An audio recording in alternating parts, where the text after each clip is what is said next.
महागणपतिं मनसा स्मरामि महागणपतिं మనసా స్మరామి. TR creations family అందరికీ నా హృదయపూర్వక ధన్యవాదాలు. అలాగే ఆగస్టు మాసానికి సంబంధించి మాస ఫలితాలు ఏ విధంగా ఉండబోతున్నాయండి అనేది ఇప్పుడు చూద్దాం.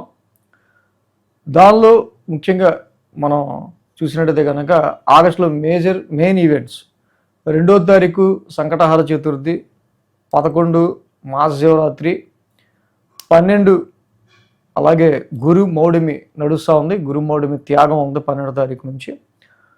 ఇక వర్ష ఋతువు కూడా ప్రారంభం అవుతుంది 13వ తారీఖు, 15 ఇక మనకి స్వాతంత్ర దినోత్సవం, 18వ తారీఖు శ్రావణ మంగళగౌరి వ్రతం, 21 వరలక్ష్మి వ్రతం ఉందంగా, అలాగే 28 రాఖీ పూర్ణిమ. సో మొత్తంగా మేజర్ ఈవెంట్స్ అయితే ఉన్నాయి. గ్రహాల యొక్క గోచారం కనుక ఆగస్టు మాసంలో మనం చూస్తే కనుక మేజర్గా మాసగ్రహాలు ఏవైతే ఉన్నాయో కుజుడు, బుధుడు, రవి, శుక్రులు, మొత్తంగా 4 మేజర్ ప్లానెట్స్ కూడా మాసగ్రహాలు, 4 మేజర్ మాసగ్రహాలు 4 కూడా చేంజ్ అవుతున్నాయి. ఆగస్టు మాసంలో 4 కూడా చేంజ్ అవుతున్నాయి కాబట్టి సమ్ మూమెంట్స్ అనేవి ఆగస్టులో మనకు కనిపిస్తూ ఉన్నాయి. దానిలో శని మేన రాశిలో వక్రంలో రిట్రాగ్రేషన్లో ఉన్నారు. అలాగే నెక్స్ట్ రాహువు కుంభరాశిలో ఉన్నారు. కేతువు సింహరాశిలో సంచారంలో ఉన్నారు. గురుడు ఉచ్చ స్థితిలో కర్కాటక రాశిలో ఆయన గోచారంలో ఉంటూ ఉన్నారు. సో మేజర్గా లాంగ్ టర్మ్ ప్లానెట్స్ ఈ విధంగా గోచారంగా ఉన్నాయి. అలాగే ఇక కుజుడు అయితే ఇక్కడ మెయిన్గా 3వ తారీఖు నుంచి కుజుడు మిథున రాశి ఆయన శత్రుక్షేత్రంలోకి ఎంటర్ అవుతున్నారు. బుధుడు మొత్తం 3 రాశులు మారుతున్నారు. 3వ తారీఖున మిథునంలోకి, తర్వాత మళ్ళీ 6వ తారీఖున మిథున నుంచి కర్కాటకంలోకి వస్తున్నారు. మళ్ళీ కర్కాటకం నుంచి సింహంలోకి 17వ తారీఖు వెళ్తున్నారు. ఇక అదేవిధంగా రవి యొక్క సంచారం కూడా చూస్తే ఆగస్టు 17 వరకు ఆయన కర్కాటక రాశిలో, ఆగస్టు 17 నుంచి సింహరాశి స్వక్షేత్రంలో ఆయన సంచారం నడుస్తూ ఉంది. సో ఈ విధమైన గ్రహస్థితి ఆధారంగా ద్వాదశ రాశుల వారికి సంబంధించి ఆగస్టు మాస ఫలితాలు ఏ విధంగా ఉండబోతున్నాయి అనేది మనం ఇప్పుడు చూద్దాం. ఇక వృషభ రాశి వారికి సంబంధించి చూద్దాం. వృషభ రాశి వారికి సంబంధించి చూస్తే కనుక ఈ రాశికి యోగిస్తున్న గ్రహాలు ఈ యొక్క మాసంలో తృతీయంలో రవి, అలాగే ఇక్కడ 1వ వారము 4వ వారం, మొదటి వారం చివరి వారం బుధుడు యోగిస్తున్నారు ద్వితీయ స్థానంలోను అర్ధాష్టమంలో. శుక్రుడు పంచమ స్థానంలో యోగిస్తున్నారు. ఇంకా అదేవిధంగా రాహు కూడా దశమ స్థానంలో యోగిస్తున్నారు. శని యాజ్ ఇట్ ఈజ్గా లాభస్థానంలో యోగిస్తున్నారు. మొత్తంగా 5 గ్రహాల యొక్క అనుకూలత ఉంది.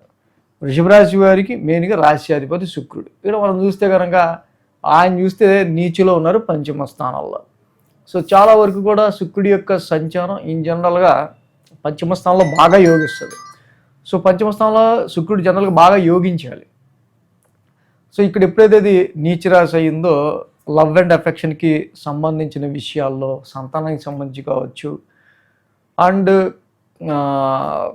కొన్నిసార్లు ఎడ్యుకేషన్కి సంబంధించిన విషయాల్లో కావచ్చు, అంతా ఎడ్యుకేషన్లో కానీ సంతానపరమైన విషయాల్లో కానీ అంత ప్లెజెంట్గా ఉండే ఆస్కారాలే ఉంటాయి. కానీ బట్ నీచరాశి అవటం వల్ల ఆ టైంలో పిల్లలతో స్పెండ్ చేయలేకపోవటం, లేకపోతే ఆ టైంలో లవ్ అండ్ అఫెక్షన్గా ఎవరితో అయితే ఉంటారో వాళ్ళతో మీరు స్పెండ్ చేయలేకపోవటం, సో అలాగే సంతానపరంగా ఇన్వెస్ట్మెంట్స్ పరంగా సరైన సమయానికి నిర్ణయం సరిగ్గా తీసుకోలేకపోవటం లాంటి కొన్ని మైనస్ పాయింట్లు కూడా ఇక్కడ కనిపిస్తూ ఉన్నాయి. బట్ కానీ పంచమ స్థానంలో శుక్రుడి యొక్క సంచారం జనరల్గా యోగిస్తుంది కాబట్టి జనరల్గా వీటి విషయాలు కొంచెం జాగ్రత్త తీసుకుంటూ ముందుకు వెళ్ళడం అనేది మంచిది. ఇక ఆర్థిక పరమైన విషయాల్లో చూస్తే కనుక ద్వితీయ స్థానంలో కుజుడి యొక్క సంచారం ఫుల్ ఫ్లెడ్జ్డ్గా ఈ యొక్క మాసంలో 3వ తారీఖు నుంచి స్టార్ట్ అయింది మిథున రాశిలో. మిథునంలో కుజుడి యొక్క సంచారం ఏదైతే ఉందో ఇన్ జనరల్గా ఏంటంటే ద్వితీయ స్థానంలో కుజుడి యొక్క సంచారం కొంత ఫైనాన్షియల్గా కొంత ఆర్థిక స్తంభాన్ని క్రియేట్ చేసే ఆస్కారాలు ఉంటాయి. రావాల్సిన డబ్బులు ఆగటం కావచ్చు, ఫైనాన్షియల్గా కొంచెం గ్రోత్కి సంబంధించిన విషయాల్లో కావచ్చు, ఇలాంటి పైగా వృషభ రాశికి సంబంధించి ఇలాంటి కుజుడు ద్వితీయంలో ఉండటం వల్ల Mars is the fighter planet, కొంచెం అగ్రెసివ్ ప్లానెట్. కుటుంబానికి సంబంధించి ఫ్యామిలీ ఎన్విరాన్మెంట్కి సంబంధించిన విషయాల్లో కొంచెం పాజిటివ్నెస్కి సంబంధించి ఆ విషయాల్లో కూడా కొంచెం ఇబ్బందులు అనేవి కూడా ఈ యొక్క కుజుడి యొక్క ద్వితీయ స్థాన సంచారం వల్ల ఉన్నాయి కాబట్టి వాటిని రెక్టిఫై చేసుకోవడం అనేది మంచిది. ఈ ఇంటేకింగ్ ఆఫ్ ఫుడ్కి సంబంధించి స్పైసీ ఫుడ్స్, కారాలు తీసుకుంటే ఏదన్నా ఇంపాక్ట్ ఉంటే కనుక మీకు అవి పడని వాళ్ళు ఉంటే ఈ టైంలో అవి తగ్గించుకుంటే మంచిది. అనవసరంగా మళ్ళీ వాటి వల్ల ఇబ్బంది పడకుండా ఆరోగ్యపరంగా. థ్రోట్ హౌస్లోనే కుజుడు ఉన్నాడు కాబట్టి కొంచెం ర్యాష్ స్పీచ్ కూడా ఈ సమయంలో ఉండే ఆస్కారాలు ఉంటాయి. వ్యాపార పరంగా కూడా ఖర్చులు పెరిగే ఆస్కారాలు కనిపిస్తూ ఉన్నాయి. అలాగే ఇక్కడ మనం చూసినట్టయితే కనుక ఇక రవి యొక్క తృతీయ స్థాన సంచారం మొదటి 2 వారాలు చాలా బాగా యోగిస్తుంది. తృతీయ స్థానంలో పరాక్రమ స్థానంలో రవి ఉన్నారు కాబట్టి పరాక్రమ స్థానంలో ఉన్న రవి ఇక్కడ హెల్త్, వెల్త్ రెండింటి పరంగా అంటే 3 నెలల తర్వాత రవి యోగించడం వల్ల ఆరోగ్యం కుదుటపడే ఆస్కారాలు, అలాగే మీరు ధైర్యంగా తీసుకునే నిర్ణయాలు అంటే మీకు కొంచెం విల్ పవర్ పెరగటం వల్ల కొంచెం ఇంకా బాగా పెర్ఫామ్ చేయగలగటం వల్ల కూడా ఇక్కడ మీకు ఇలాంటి విషయాల్లో పాజిటివ్నెస్ అనేది ఎక్కువగా కనిపిస్తూ ఉంది. ఇక అలాగే దశమంలో రాహు ఉన్నారు. ఉద్యోగపరమైన విషయాల్లో తీసుకునే డెసిషన్స్ రీత్యా నూతన ప్రయత్నాలు మీరు చేసే ఆస్కారాలు ఉన్నాయి. కొన్నిసార్లు మీరు చేసే చోటే నాకెందుకు రికగ్నేషన్ అంతగా రావట్లేదు అనుకుని ఇక్కడి నుంచి మీరు కొంచెం ఆలోచనలో పడే ఆస్కారాలు, తద్వారా కొత్త ప్రయత్నాలు చేద్దామన్న ఆలోచనలు ఇలాంటివి కూడా ప్రొఫెషన్ వృత్తిపరంగా ఈ రాశి వాళ్ళకి వచ్చే ఆస్కారాలు కూడా మనకు మెయిన్గా కనిపిస్తూ ఉన్నాయి. సో అయితే ఈ రాశికి మెయిన్ కుజుడు ద్వితీయ స్థానంలో ఉంటాం. సో దీనికి తప్పకుండా కుజుడికి సంబంధించి ధరణీ గర్భ సంభూతం చదువుకోవడం కానీ, కేజింపావు కందులు రెడ్ క్లాత్ దానం చేయడం కానీ చాలా మంచిది. ఇక రవి 17వ తారీఖు నుంచి అర్ధాష్టమంలో ఉంటున్నారు. అర్ధాష్టమ రవి దోషం, అక్కడ కేతు కూడా ఉన్నారు.